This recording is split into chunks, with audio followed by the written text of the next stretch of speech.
Bismillahirrahmanirrahim.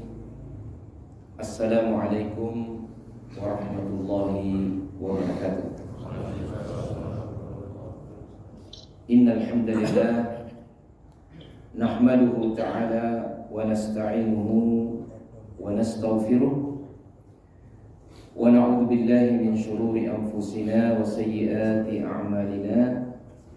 May yahdihillahu fala mudilla lahu ومن يضلل فلا هادي له وأشهد أن لا إله إلا الله وحده لا شريك له وأشهد أن محمدا عبده ورسوله اللهم صل وسلم وبارك وأنعم على هذا النبي الكريم وعلى آله وأصحابه ومن سار على نهجه إلى يوم الدين. أما بعد, Rabbi shrah li sadri wa yassir li amri wahlul 'uqdatam min lisani yafqahu qawli. Masya Allah, jazakumullahu khairan Bapak-bapak di Balai An-Nur Kota Banda Aceh. Kami merasa sangat terhormat dan mendapatkan kesempatan yang luar biasa bisa bersilaturahim dengan bapak-bapak sekalian, para jamaah yang luar biasa. Masya Allah, kami merasakan suasana yang sangat khusyuk, suasana yang sangat sunnah ketika masuk ke dalam masjid kita ini melaksanakan sholat berjamaah. Masya Allah, tabarakallah. Semoga Allah Subhanahu wa ta'ala memberikan semua kebaikannya kepada kita semua, dan Allah Subhanahu wa ta'ala berkati kita semua di dalam setiap gerak dan langkah kita. Allah Subhanahu wa ta'ala berfirman di dalam Al-Quran, Aqimis salata liduluki syamsi ila wasatil layl wa qur'anal fajri inna qur'anal fajri kana mashhuda. Tegakkanlah, laksanakanlah salat itu pada saat matahari tergelincir sampai datangnya waktu malam, ila wasatil layl. Di sini ada 4 waktu salat: Duhur, Asar, Maghrib, dan Isya. Kemudian Allah Subhanahu wa ta'ala berfirman, wa Qur'anal fajri, dan tegakkan pula, laksanakan pula Qur'anal fajri, ai salatal fajri. Yang dimaksud dengan Qur'anal fajri adalah salatal fajri, yaitu salat subuh. Inna Qur'anal fajri kana mashhuda. Sungguhnya salat subuh itu disaksikan pasti oleh Allah Subhanahu wa ta'ala yang menyaksikan segala sesuatu, dan secara khusus Allah Subhanahu wa ta'ala mengirimkan malaikatnya untuk melihat hamba-hambanya yang melaksanakan dan menegakkan salat subuh ini. Masya Allah, barakallahu fikum. Semoga kita termasuk di dalam hamba-hamba pilihan Allah Subhanahu wa ta'ala yang dapat melaksanakan sholat subuh ini secara istiqamah, secara berjamaah, sampai kemudian Allah Subhanahu wa ta'ala memanggil kita ke haribaannya. Jamaah yang dirahmati oleh Allah Subhanahu wa ta'ala, kami ini kalau datang ke Aceh, Pak, ya, niatnya itu selalu mau belajar, ya. Kami ini orang Makassar, orang Bugis Makassar, selalu saya sampaikan berutang budi kepada orang-orang Aceh, orang-orang Sumatera, ya, secara umum. Kami ini mendapatkan hidayah Islam melalui nenek moyang bapak-bapak sekalian, ya. Khusus kami di daerah Sulawesi Selatan ini sekitar penghujung abad ke-16, awal abad ke-17, diutuslah dari kerajaan Aceh pada saat itu 3 datuk, Pak. Ya. Namanya Datuk Patimang, Khatib Sulung, Datuk Ribandang, Khatib Tunggal, Datuk Pitiro, Khatib Bungsu. Ketiga ulama inilah yang ditugaskan untuk mengajarkan Islam yang sudah mulai dipeluk oleh orang-orang di Makassar di Kerajaan Goa. Sampai kemudian tahun 1602 kurang lebih Islamlah Raja Talok, ini salah seorang bangsawan Kerajaan Goa dan Talok, namanya Imalingka Ande Manyongri Karai Motoya Sultan Awalul Islam Tumenang Ngari Agabanna. Ya. Beliau ini Islam dengan dakwah para datuk ini, yang kemudian mengislamkan kemanakannya, yaitu Raja Goa yang bernama Imangenrangi dan Manrabia Sultan Alauddin Tumenang Ngari Gaukana. Ya, itu nama lengkapnya. Itu kemudian beliau mengumumkan Islam Kerajaan Goa tahun 1607 menjadi agama resmi Kerajaan Goa, tepatnya tanggal 9 November 1607, yang mana kemudian oleh pemerintah dijadikan sebagai hari lahir kota Makassar, Pak. Ya. Nah, ini tidak lepas daripada jasa orang-orang Aceh, ya. Itu Datuk Pitiro. Kalau Tiro itu masuk Pidi, Pak, ya. Nah, jadi Masya Allah kami orang Makassar kalau datang ke Aceh niatnya selalu belajar, Pak, ya, karena hidayah Islam itu datang melalui nenek moyang bapak-bapak sekalian, ya. Alhamdulillah.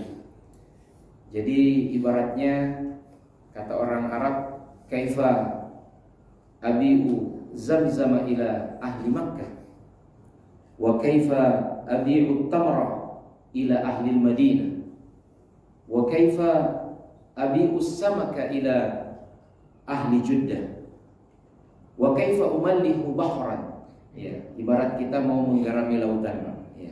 Jadi niatnya ini bukan ceramah, ya, mengajari bapak-bapak, tapi kita ingin bersilaturahim dan kemudian sedikit berbagi, dan nanti mudah-mudahan ada dialog di mana kami pun mendapatkan banyak manfaat, banyak faidah dari bapak-bapak sekalian yang dimuliakan oleh Allah Subhanahu wa taala.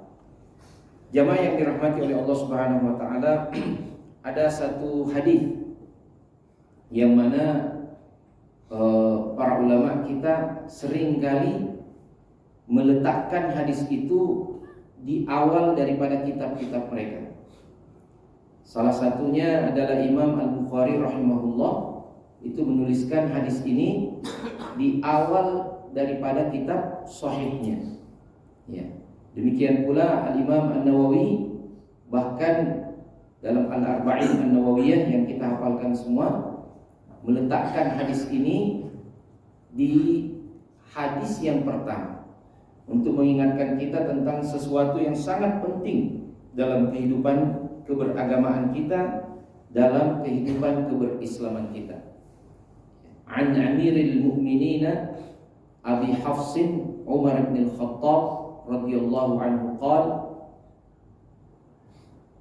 sami'tu Rasulullah sallallahu alaihi wasallam yaqul innamal a'malu binniyat wa innama likulli imri'in ma nawa faman kanat hijratuhu ila Allah wa rasulih fa hijratuhu ila Allah wa rasulih wa man kanat hijratuhu lidunya yusibuha aw imra'atin yankihuha fa hijratuhu ila ma hajara ilaih. Rawahu Imam al-Muhaddithin Abu Abdullah Muhammad ibn Ismail ibn al-Mughirah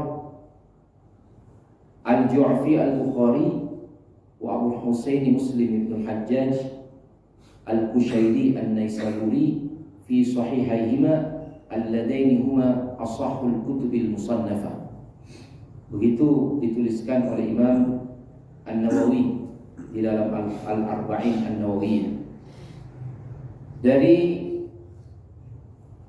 Abu Hafs, dari Amirul Mukminin Abu Hafs Umar ibn Khattab radhiyallahu anhu, dia berkata, aku mendengar Rasulullah sallallahu alaihi wasallam bersabda, hanyalah amalan-amalan itu sesuai dengan niatnya, dan setiap orang akan dibalasi sesuai dengan apa yang ia niatkan. Maka barang siapa yang berhijrah karena Allah dan Rasulnya, maka ia pun akan mendapatkan dari Allah dan apa yang disampaikan oleh Rasulnya. Dan barang siapa yang berhijrah karena dunia yang ia hendak dapatkan atau wanita yang hendak ia nikahi, maka hijrahnya adalah sesuai dengan apa yang ia hijrah karena. Hadis ini diriwayatkan oleh Imam Al-Bukhari dan Imam Muslim yang merupakan dua ulama terbesar, bahkan disebut sebagai Amirul Mukminin fil hadis, yaitu Al-Imam Muhammad bin Ismail Al-Bukhari dan Muslim ibn Hajjaj An-Naisaburi rahimahumullahu ta'ala. Jamaah sekalian yang dirahmati oleh Allah Subhanahu wa ta'ala, pentingnya niat ini bagi kita semua karena dialah yang menentukan amalan kita. Kata para ulama, rubba amalin saghirin tukabbiruhu niyah. Bisa jadi amalan yang kecil menjadi besar di sisi Allah karena niatnya yang ikhlas. Wa rubba amalin kabirin tusaghiruhu niyah. Bisa jadi amalan yang besar menjadi kecil artinya di sisi Allah, bahkan tidak berarti sama sekali disebabkan niatnya yang tidak ikhlas. Olehnya itu, jamaah sekalian yang dirahmati oleh Allah Subhanahu wa ta'ala, merupakan perjuangan seumur hidup kita untuk menggapai yang namanya keikhlasan itu. Kita beramal betul-betul hanya karena Allah Subhanahu wa ta'ala, bukan karena hendak dipuji oleh manusia, bukan karena hendak mendapatkan sesuatu dari manusia, tapi semata-mata karena Allah Subhanahu wa ta'ala. Dan keikhlasan ini selain merupakan tentunya adalah perjuangan kita, dia adalah merupakan karunia Allah Subhanahu wa ta'ala. Seorang untuk menjadi mukhlis, jadi orang yang ikhlas, dia harus menjadi mukhlas, orang yang dibuat ikhlas oleh Allah Subhanahu wa ta'ala. Jamaah sekalian yang dirahmati oleh Allah Subhanahu wa ta'ala, bisa jadi sedikit amalan yang kita kerjakan, ya, ketika keikhlasan mendasarinya, memberi dampak luar biasa, Pak. Masya Allah, tabarakallah. Dalam hadis yang diriwayatkan oleh Imam Muslim dan yang lainnya, masyhur sekali, Pak. Ada seorang pelacur dari Bani Israel, ya, pelacur, Pak, dari Bani Israel. Dia melihat anjing yang kehausan. Dia buka terompahnya, selopnya, ya, alas kakinya, sepatunya. Kemudian dia turun mengambil, menyerok air yang ada di sumur dan dia minumkan anjing itu. Ya. Kata Nabi SAW, diampuni dosanya seorang pelacur, Pak, hanya karena memberi minum seekor anjing. Naudzubillah, ya. Nah, tentunya ini tidak bisa jadi dasar, ya, ketika ada orang yang kemudian bilang kepada perempuan-perempuan yang enggak benar, ya, ini di luar Aceh, Pak, ada namanya tempat lokalisasi, naudzubillah, ya. Nah, banyak di situ terjadi prostitusi. Tidak bolehlah dikatakan setiap kau sudah melakukan itu pasti minum anjing, ya kan? Nah, pasti nggak benar, bukan itu maksudnya, Pak, ya. Nah, kafarah telah melakukan perzinahan kasih minum anjing pasti diampuni, bukan itu maksudnya. Ini menunjukkan bahwa betapa amalan yang sedikit ketika niatnya betul-betul ikhlas karena Allah Subhanahu wa taala, Allah Maha Kuasa memberikan ampunannya kepada siapapun yang dikehendakinya. Itu maksudnya. Wallahu taala a'lam. Nah, jamaah sekalian yang dirahmati oleh Allah Subhanahu wa taala, kadang-kala amalan yang membunuh tidak menjadi berarti sama sekali ketika keikhlasan bukan menjadi dasarnya. Nah, inilah fungsinya kata para ulama kita, niat itu. Niat itu fungsinya untuk membedakan amalan yang dikerjakan hanya semata-mata karena Allah Subhanahu wa taala atau amalan yang dikerjakan untuk manusia. Dan ini kata para ulama, ketika full riya, semuanya amalan dikerjakan karena niat untuk manusia, ini hampir dikatakan tidak ada pada seorang yang beriman, seorang mukmin. Mukmin itu godaannya adalah dia mau beramal karena Allah, tapi mau juga beramal untuk selain Allah. Dan inilah yang disebut dengan asyirkul khafi, syirik yang tersembunyi, atau disebut juga dengan asyirkul asghar. Banyak orang salah sangka, disangkanya asyirkul asghar itu, syirik kecil itu adalah dosa kecil. Bukan, Pak. Namanya aja syirik. Dia dosa besar. Min a'dhamil kabair. Di antara dosa-dosa besar adalah syirkul asghar, syirik kecil. Yang memang tantangannya subhanallah, keikhlasan itu, riya itu, dalam riwayat yang lain Nabi mengibaratkan seperti semut hitam yang berjalan di atas batu hitam. Kadang-kala sedikit sekali, Pak, sedikit sekali, dan ini kadang-kala juga subhanallah terjadi pada orang-orang berilmu, Pak. Orang-orang yang berilmu.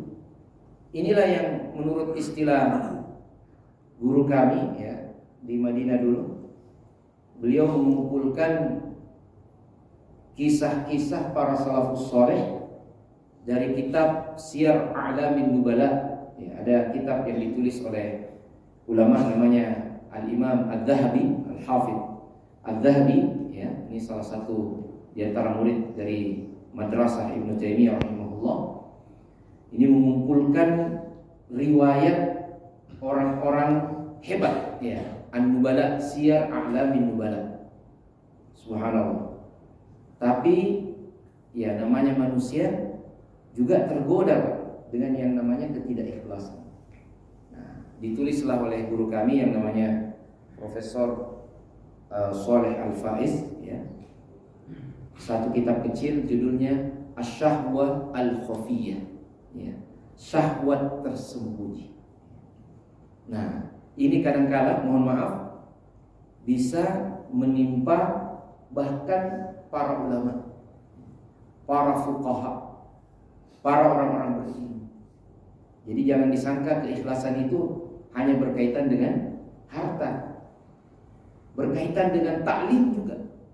Subhanallah. Beliau di situ menjelaskan, Syekh Shalih Al-Faiz menyebutkan beberapa riwayat di situ.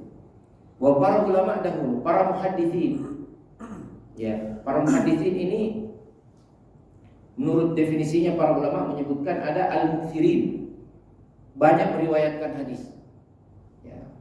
Taruhlah Imam Al-Bukhari, Imam Ahmad, ini banyak meriwayatkan hadis. Di antara para ulama ada yang muqillin, dia sedikit meriwayatkan hadis. Bukan berarti ternyata ilmunya sedikit, Pak. Subhanallah. Ada di antara mereka disebutkan oleh guru kami itu, idza jalasa 'indahu akthar min 3 qam. Kalau sudah duduk lebih dari 3 orang di majelisnya, dia berdiri. Dia selesaikan, dia tutup majelis. Subhanallah, bihamdika asyhadu an la ilaha illa anta astaghfiruka. Berhenti. Makhafat asy-syuhrah. Karena takut terkenal. Itu dulu, Pak. Jadi antara ulama ada yang begitu juga, Pak. Lantaran khawatirnya jangan sampai nanti dia tidak ikhlas hanya karena mau dibilang hebat, banyak pendengarnya, banyak muridnya. Cukup, Nah, ini perjuangan mereka menggapai keikhlasan, Bukan berarti kita juga harus mutlak seperti itu, tapi kita mengambil ibrah bahwa betapa perjuangan sampai para ulama untuk mendapatkan yang namanya keikhlasan. Dan ujian-ujian keikhlasan seperti itu, Pak, ya. Nah, subhanallah, kadangkala ustadz juga itu diuji keikhlasannya, Pak, ya. Kalau datang ke Balai An-Nur seperti ini, ya masya Allah gembira kan, banyak jamaahnya, ya, masya Allah, yang tua bersikap dewasa, yang muda bersikap dewasa, yang tua berjiwa muda, ya, masya Allah, semangat kita sholat didengarkan oleh cukup banyak jamaah. Tapi kadang-kadang kita ceramah, ya, sudah mulai assalamualaikum pada beranjak semua, ya. Baru mulai assalamualaikum warahmatullahi wabarakatuh sudah mulai berdiri semua pada pulang, ya. Masya Allah, ya. Kecewa juga ustadznya, apalagi kalau tinggal beberapa orang, ya. Tapi subhanallah, ya, di antara para ulama ada yang nggak peduli, Pak, ya, nggak peduli. Saya punya kawan seorang Mesir waktu di Madinah dulu, dia punya guru. Subhanallah, ini min lutfillah subhanahu wa ta'ala, di antara saya merasa kelembutan takdir Allah subhanahu wa ta'ala. Dalam satu perhelatan pameran buku di Madinah, di kampus, biasanya tiap tahun, buku-buku menjadi harga murah, ya, kita beli. Nah, karena kita ini sudah berkeluarga pada saat itu, nggak bisa beli buku banyak, jadi cari buku-buku yang unik, ya. Subhanallah, sampailah mata saya ke satu buku, sudah kuning, sudah, ya, tua sekali, tapi judulnya menarik, ya. Judulnya Fafirru ilallah, ya, berlarilah kepada Allah subhanahu wa ta'ala. Maka kami beli buku tersebut, Pak, ya. Ternyata penulisnya itu bernama Asy-Syaikh Abu Dzar Al-Qalmuni, ya, seorang ulama dari Mesir, ya.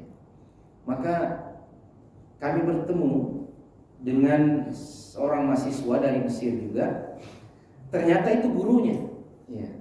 Kemudian masya Allah, dia bercerita tentang gurunya, ya. Gurunya ini Syekh Abu Dzar Al-Qalmuni ini kalau mengisi pengajian nggak peduli orang mau datang nggak datang, dia tetap memberi pengajian aja. Bahkan pernah satu kali hujan, ya, hujan, Pak. Masya Allah,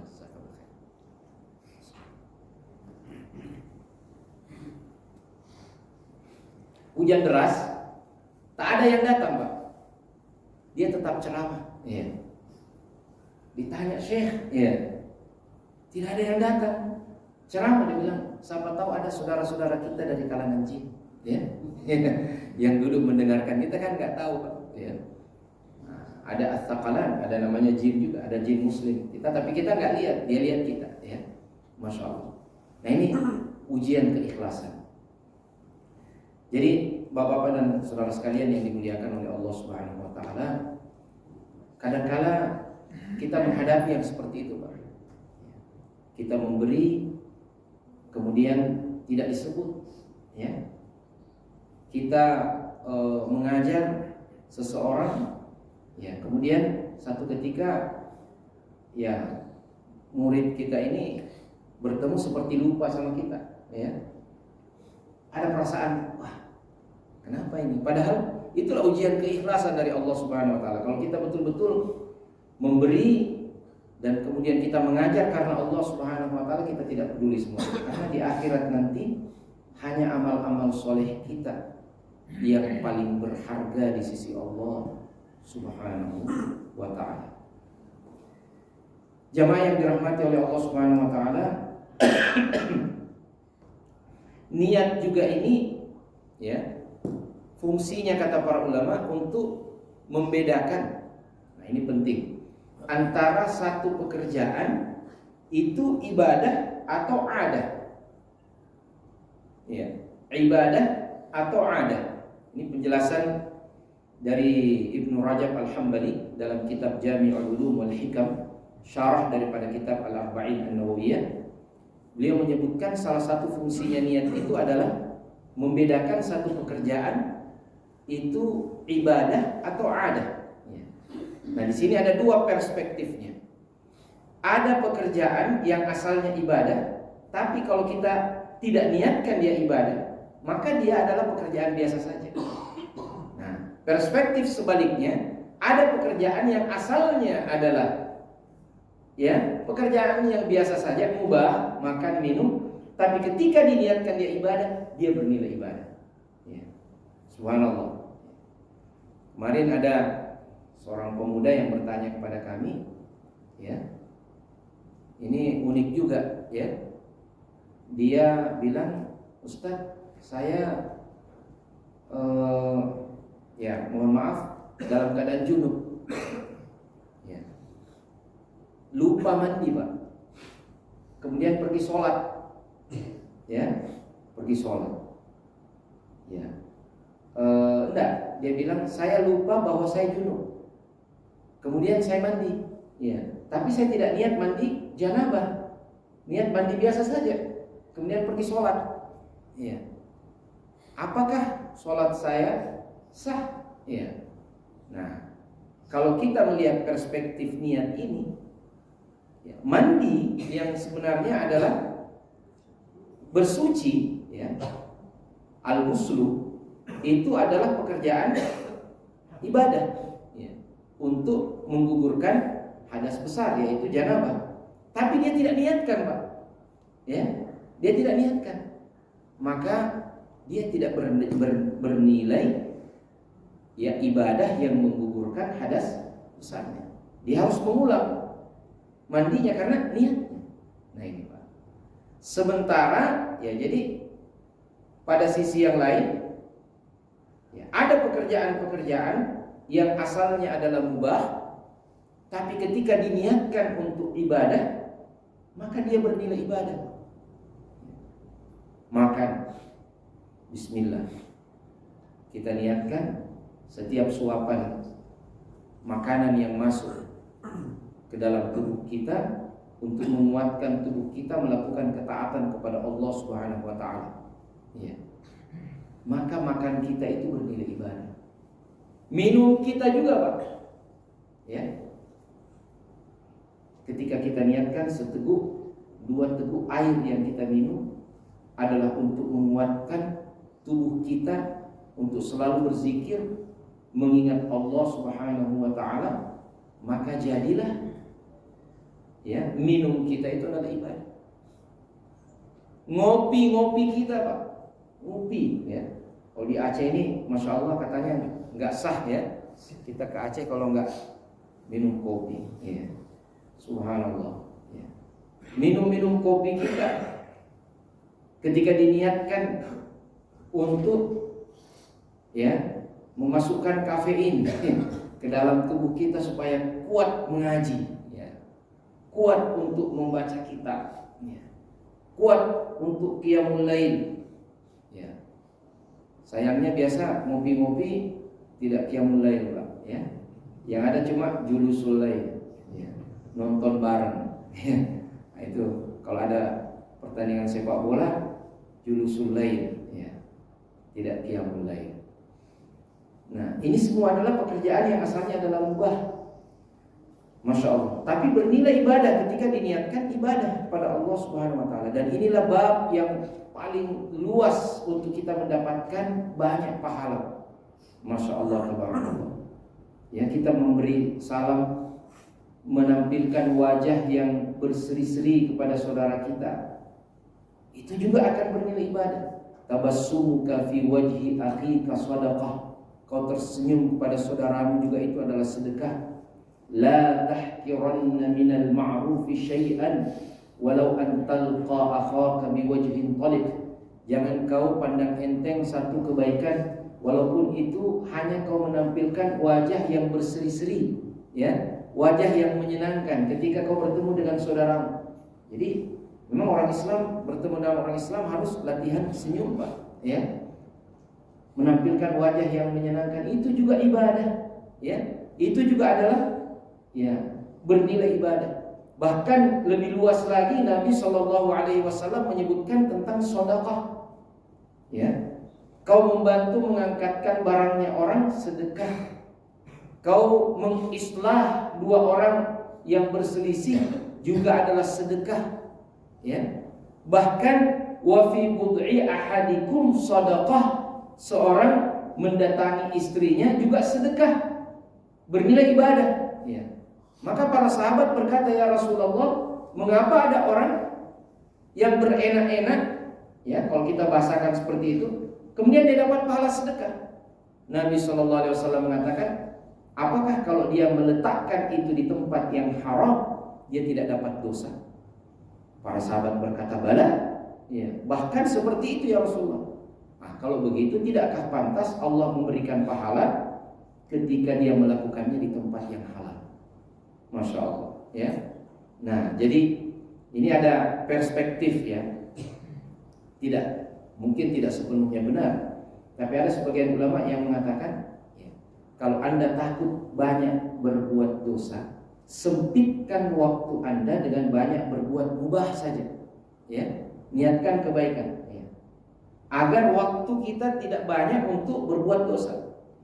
Kumpul-kumpul cerita-cerita, ya, untuk mempersempit waktu kita untuk melakukan perbuatan dosa. Itu juga adalah merupakan trik untuk banyak mendapatkan pahala dari Allah Subhanahu wa taala. Masya Allah, menghindarkan orang duri dari jalan adalah bagian daripada iman. Nabi SAW mengatakan, al-imanu bid'un wa sab'una sittuna aw sab'una syu'bah. Iman itu adalah bercabang-cabang sampai 60-70 cabang, ya. A'laha kalimatu la ilaha illallah, yang paling tinggi adalah kalimat la ilaha illallah. Wa adnaha imatatul adha 'anit thariq, yang paling ringan adalah menghindarkan duri orang, ya, mengambil duri dari jalan. Masya Allah, ya. Nah, jadi kalau orang lempar paku di jalan, Pak, ya, ini pasti bukan tindakan beriman, ya. Nah, sunnahnya kita menghindarkan orang dari duri, ya. Nah, jadi sesedikit apapun yang dikerjakan, ketika kita niatkan untuk Allah Subhanahu wa taala, akan bernilai ibadah. Bahkan ada seorang sahabat Nabi SAW yang mengatakan, inni ahtasibu naumati kama ahtasibu qaumati. Aku mengharapkan pahala dalam keadaan aku tertidur, sama ketika aku mengharapkan pahala ketika aku terjaga. Iya. Jadi tidurnya aja berpahala, ya. Masya Allah. Tidurnya orang beriman ketika diniatkan untuk mendapatkan, ya, kebaikan tidur, kebutuhan tubuh. Saya tidur ini, ya Allah, bismika Allahumma ahya wa bismika amut, ya. Kita niatkan tidur kita untuk mengistirahatkan diri kita dari kemungkinan melakukan dosa. Nah, itu Masya Allah, ya. Jadi kalau kita istirahat, Pak, kita niatkan ini, mudah-mudahan istirahat saya ini adalah cara untuk mempersempit kesempatan melakukan dosa, ya. Makanya dalam satu doa Nabi SAW mengatakan, waj'alil hayata, ya, ziyadatan li min kulli khair. Jadikanlah kehidupan bagiku kesempatan untuk sebanyak mungkin melakukan kebaikan. Waj'alil mauta rahatan li min kulli syarr. Dan jadikanlah kematian adalah, ya, cara untuk berhenti dari melakukan keburukan. Nah, kalau kita tidur ini adalah saudaranya mati, Pak. Jadi mudah-mudahan kalau kita tidur adalah kesempatan mempersempit kesempatan untuk melakukan perbuatan dosa dan kesalahan. Nah, ini kata para ulama, fungsi daripada niat itu untuk membedakan, ya, satu perbuatan adah atau ibadah. Fungsi lain daripada niat juga adalah tamyiz bainal ibadat, ya, untuk membedakan, ya, niat tentang setiap ibadah secara tertentu, ya. Nah, kita menjamak sholat, ya, kita niatkan ini sholat duhur, ini sholat asar, padahal kita kerjakan di satu waktu. Yang mana yang membedakannya? Niatnya, ya kan? Nah, ada orang tawaf, dia niatkan tawaf untuk umrah atau tawaf biasa saja, ya. Nah, itu yang membedakannya adalah niatnya, ya. Kita sholat sholat sunnah atau sholat wajib, yang membedakannya adalah niat kita. Jadi inilah beberapa fungsi daripada niat, ya, yang merupakan perkara paling penting dalam amalan kita. Bapak dan saudara sekalian yang dimuliakan oleh Allah Subhanahu wa taala, jadi niat juga ada fikihnya, ya. Fikih berniat, ya. Jadi mari kita pandai untuk berniat. Dalam satu hadis Nabi SAW mengatakan ada orang yang memiliki harta banyak, kemudian dia berinfak senantiasa di jalan Allah Subhanahu wa taala, dapat pahala yang banyak. Ada orang yang tidak punya harta, tapi dia berniat, saya kalau punya harta seperti dia, saya akan berinfak juga seperti dia. Kata Rasulullah SAW, dia mendapatkan pahala yang berniat ini, ya, sama dengan pahala orang yang berinfak itu. Ya, jadi kita perbanyak aja niat, Pak. Ya. Datang musim haji, kita niat haji. Mudah-mudahan kalau ada rezeki, ada kemampuan, saya pergi haji. Ya. Ini menjelang Ramadan, mudah-mudahan kalau ada rezeki, ya, saya dimudahkan oleh Allah untuk pergi umrah. Ya. Saya kalau ada rezeki, ya, jadi presiden, ya, ini masalah bencana musibah Aceh ini selesai 1 bulan, Pak. Ya. Nah itu kalau kita niat, Pak, ya kan, niat, ya. Tapi ya Allah yang maha tahu.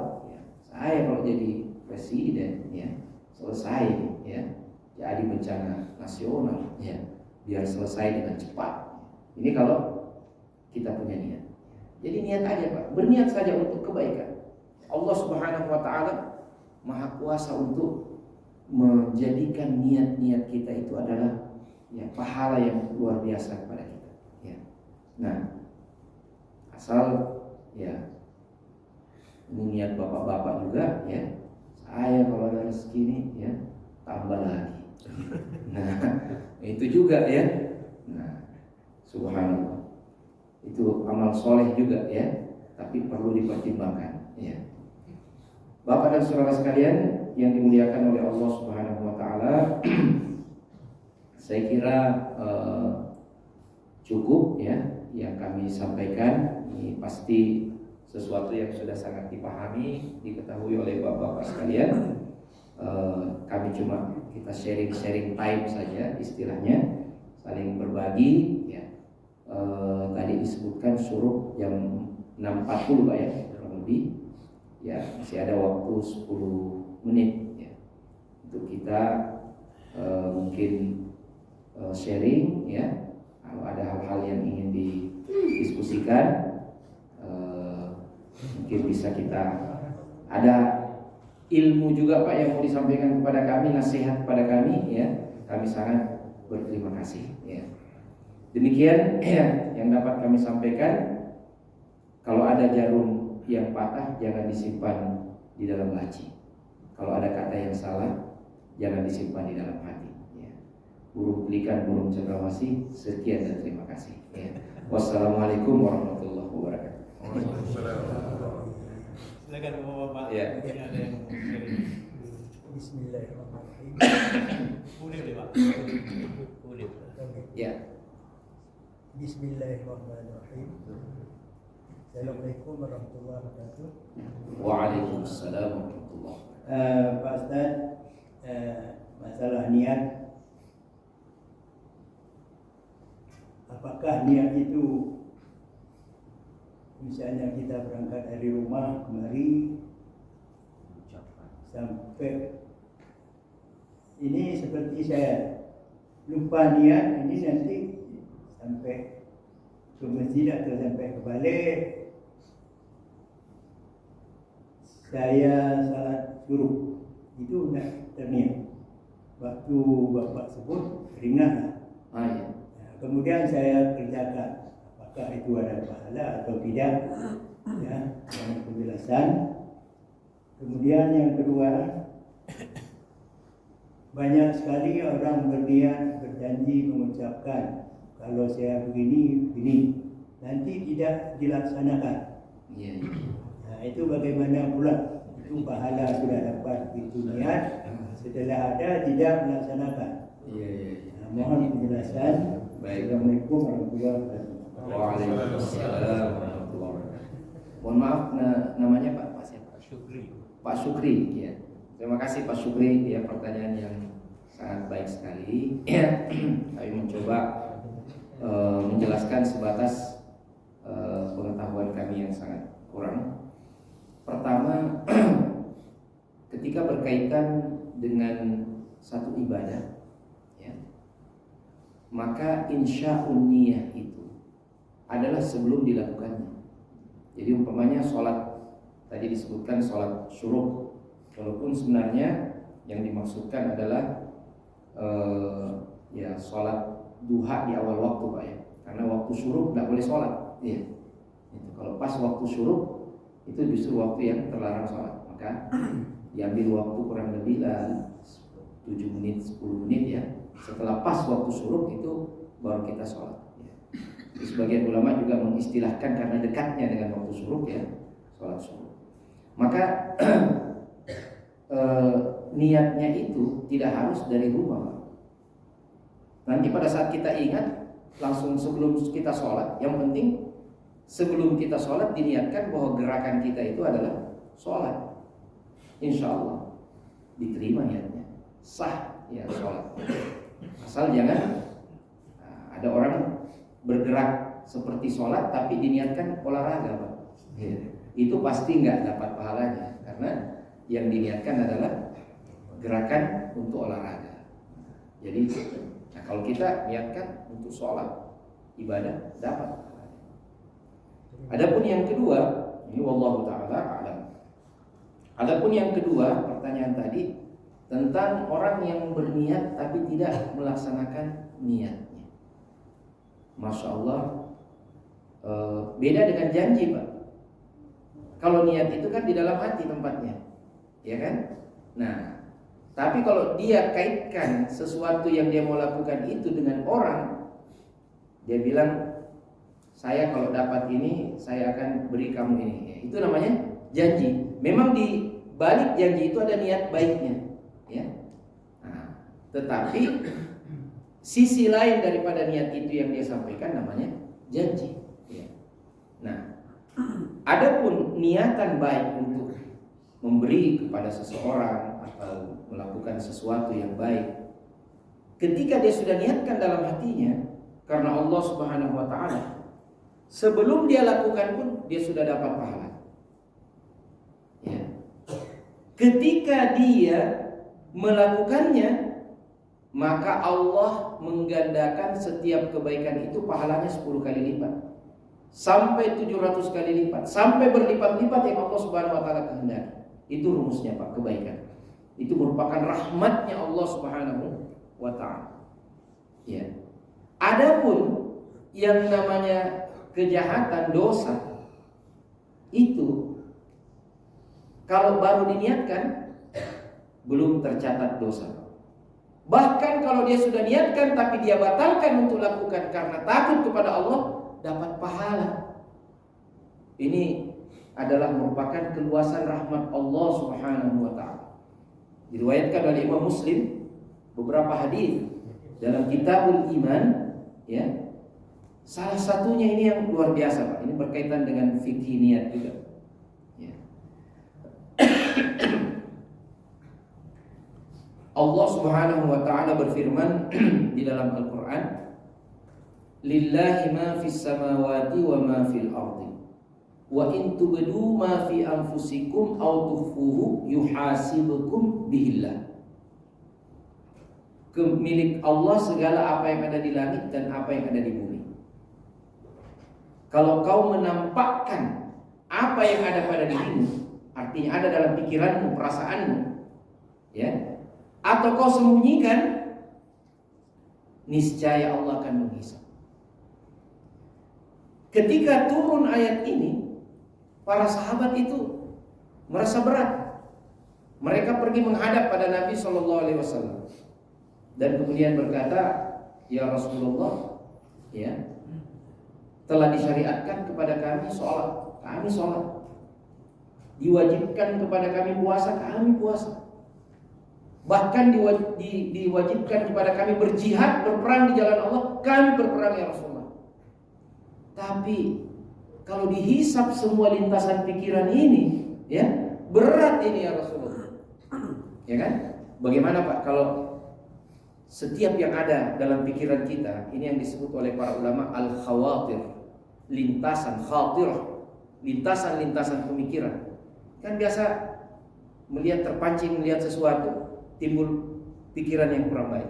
Ini kalau seperti ini dicatat semua, siapa yang bisa menghindarkan diri dari lintasan pemikiran yang tidak baik?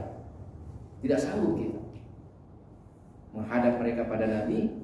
Rasulullah SAW berkata, jangan kalian seperti Bani Israel yang berkata sami'na wa asaina, kami dengar dan kami maksiat. Katakanlah qul sami'na wa ata'na, katakan kami beriman, kami taat.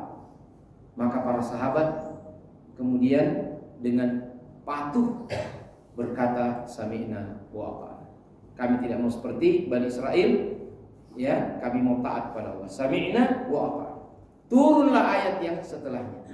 Amanar rasulu bima unzila ilaihi min rabbih wal mu'minun. Ya. Kullun amana billahi wa malaikatihi, dan seterusnya sampai wa qalu sami'na wa ata'na. Ya. Dipuji oleh Allah orang-orang beriman ini yang berkata sami'na wa ata'na.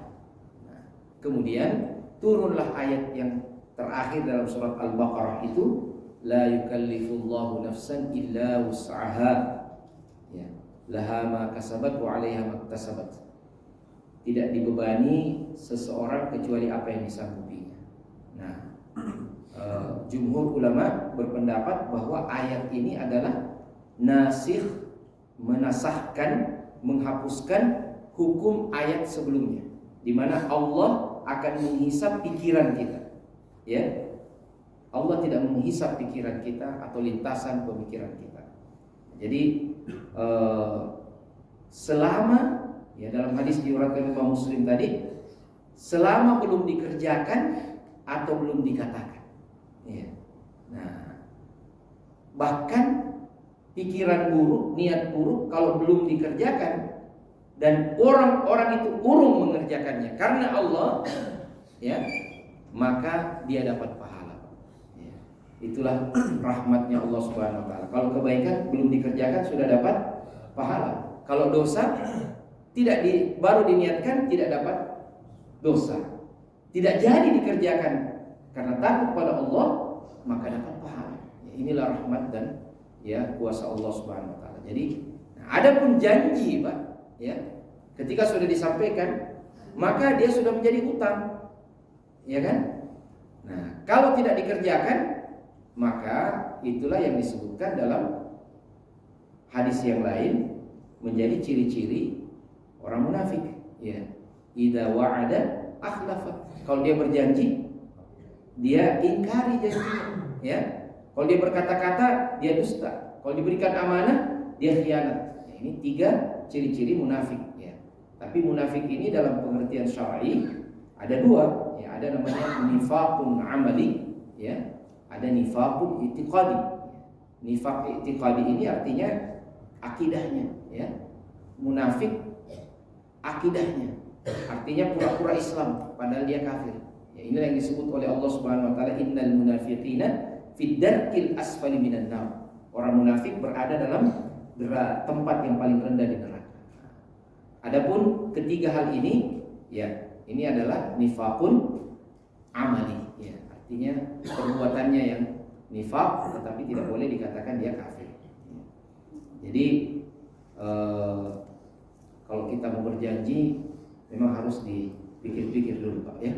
Nah, lebih bagus kadang-kala kita niatkan aja, ya. Pas kita sanggup kita langsung beri, ya, daripada kita janji-janji tidak dipenuhi. Nah, saya kira begitu, Pak, ya. Pak, janji berutang ini akhir bulan, sampai gajian saya bayar utang, tidak bayar. Tidak bayar, Pak. Itu macam mana bukan? 2 kali utangnya, Pak. Ya. Nah, itu. Jadi utang berjanji, ya, utang benerannya juga, ya. Nah, jadi seperti itu. Ya. Ya. berkaitan dengan utang, Pak. Subhanallah. Ada pertanyaan sebelum Ibu tadi, Ibu nanti ya, saya mau sampaikan dulu. Ini masalah utang ini, Pak. Ya, Masya Allah, tabarakallah. Ajaran syariat kita sedemikian teraturnya, ya, memberikan kesempatan untuk seseorang, ya, berlaku disiplin. Ya. Bahkan pernah Nabi tidak mensolatkan jenazah orang yang tidak mau melunasi utang. Orang yang tidak melunasi utang itu ada dua jenis. Ada yang memang nggak sanggup, ajiz. Ada yang namanya mumatil, sanggup tapi nggak mau. Nah, ini yang tercela yang kedua. Tapi pada sisi yang lain, dalam proses perutangan ini ada juga orang yang memberi utang. Ya. Orang yang memberi utang ini 2 kali dia memberi utang sama dengan orang yang bersedekah pada orang. Dan salah satu keutamaan yang paling luar biasa, Pak, adalah membebaskan orang dari utang. Man yassara 'ala mu'sirin yassarahullahu fid dunya wal akhirah. Siapa yang memberikan kelapangan pada orang yang kesusahan, maksudnya orang yang berutang, maka Allah akan berikan kelapangan baginya di dunia dan akhirat. Gitu. Ya. Mudah-mudahan yang berutang semua dilunasi utangnya, Pak, oleh Allah Subhanahu wa taala. Dan mudah-mudahan semua yang memberi utang, ya, diberikan kelapangan hati untuk memberikan tangguh, ya. Berikan tangguh. Kalau tidak bisa dilunasi, reschedule. Nah, ya. Saya kira begitu, Pak. Reschedule. Cukup? Ya. Ada ibu-ibu? Ya, silakan. Ya. Terima kasih atas kesempatannya, Ustaz. Yang ingin saya tanyakan, niat dan profesi.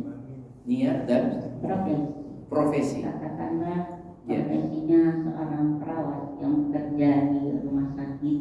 Masya Allah. Memang sehari-harinya Ya. pekerjaannya dalam pekerjaan baik, menolong si pasien yang sakit, memandikannya, kemudian memberi obat dan lain-lain sebagainya. Siap. Itu profesi itu kan berjalan terus bertahun-tahun. Iya.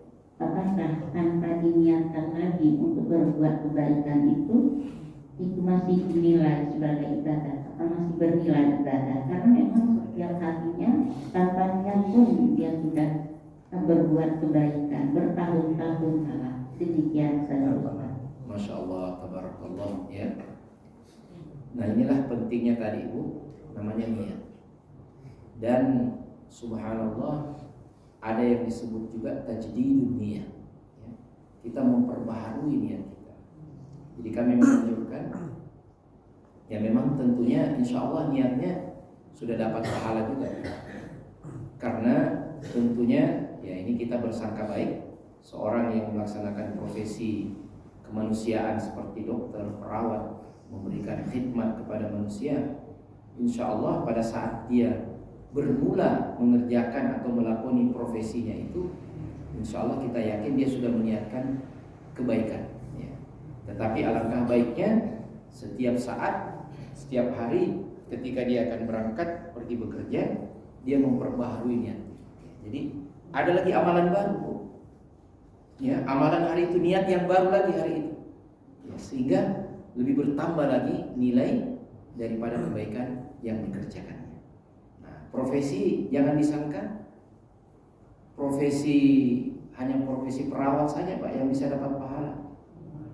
Ya, saya punya orang tua, saya mendapat pelajaran, mama saya dulu jualan warung, Pak.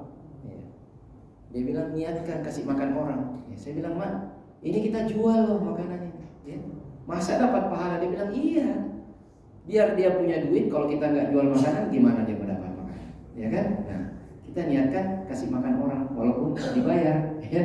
Nah, dapat pahala juga, insya Allah. Ya. Dengan keikhlasan kita memberi yang terbaik. Ya. Apapun profesi kita, sopir kan, ya, sopir beca kan, ya, kita niatkan memberi tumpangan orang kepada hajat-hajatnya, ya. Nah, seorang pedagang, kita berdagang secara jujur untuk memenuhi hajat hidup kebutuhan orang. LPG bagaimana, Pak, di Banda Aceh? Sudah aman, Pak? Belum ya. Kita jual LPG ya.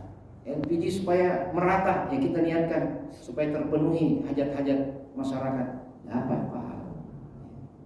Nah, jadi ini adalah bagaimana kita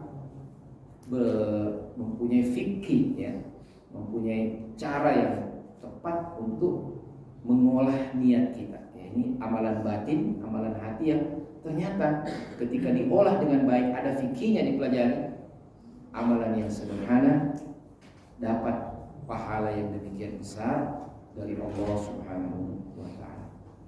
Saya kira cukup sekian Pak ya. Baik. Waktunya terima kasih banyak. Sekali lagi mohon maaf jika ada kata-kata yang kurang berkenan.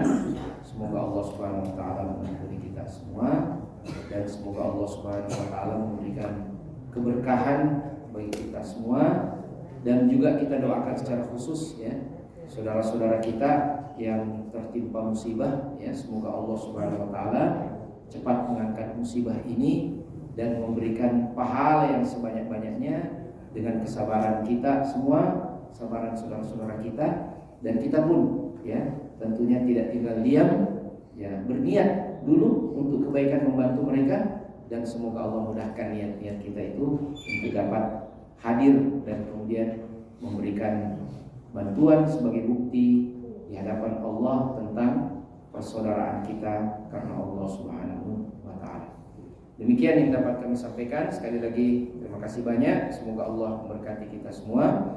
Hadanallahu wa iyyakum ajma'in. Subhanakallahumma wa bihamdik, asyhadu an la ilaha illa anta, astaghfiruka wa atubu ilaik. Wassalamualaikum warahmatullahi wabarakatuh.